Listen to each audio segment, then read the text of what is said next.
कभी जी राम जी तो कभी एसआईआर तो कभी वंदे मातरम। इन पर जब संसद में हंगामा हो रहा था ना, तो मेरी नजरें बार बार जा रही थी उन सांसदों पर जो संसद भवन के बाहर या संसद भवन परिसर में बड़े बड़े मास्क लगाकर आते थे और ये कोशिश करते थे बताने को लेकर के कि प्रदूषण को लेकर वाकई हम गंभीर हैं और हम चाहते हैं कि सरकार कुछ नीतियां बनाए।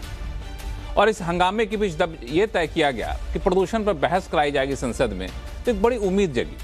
उम्मीद इसलिए जगी क्योंकि प्रदूषण की ना तो अपनी कोई जाति है, ना तो कोई धर्म है, ना तो कोई पार्टी है। तो जाहिर तौर पर प्रदूषण पर जब सार्थक चर्चा होगी तो जो बातें निकल कर आएगी शायद सरकार उस पर कुछ अमल करेगी और आने वाले कुछ साल बाद शायद प्रदूषण से हमेशा निजात मिल जाएगी। लेकिन ऐसा हुआ नहीं। दरअसल प्रदूषण भी हंगामे की भेंट चढ़ गया। हंगामे की भेंट ऐसा चढ़ा कि अब शायद संसद के इस सत्र में प्रदूषण पर चर्चा हो भी ना, और जब संसद का अगला सत्र आएगा ना, तब तक वो मुद्दा रहेगा नहीं। हमारे आपके लिए शायद रहे भी, तो राजनीतियों के लिए शायद मुद्दा भी ना रहे।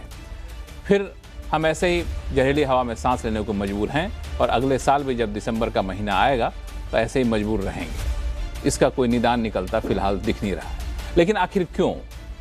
वो जहरीली हवा जो हमें आपको परेशान कर रही है, वो तो राजनेताओं को भी परेशान करती होंगी ना। जो हमारे आपके बच्चों को परेशान कर रही है, वो राजनेताओं को, बच्चों को भी तो परेशान करती होगी ना। तो फिर इतनी ज़्यादा बेरुखी क्यों? इतनी ज़्यादा गैर जिम्मेदाराना व्यवहार क्यों?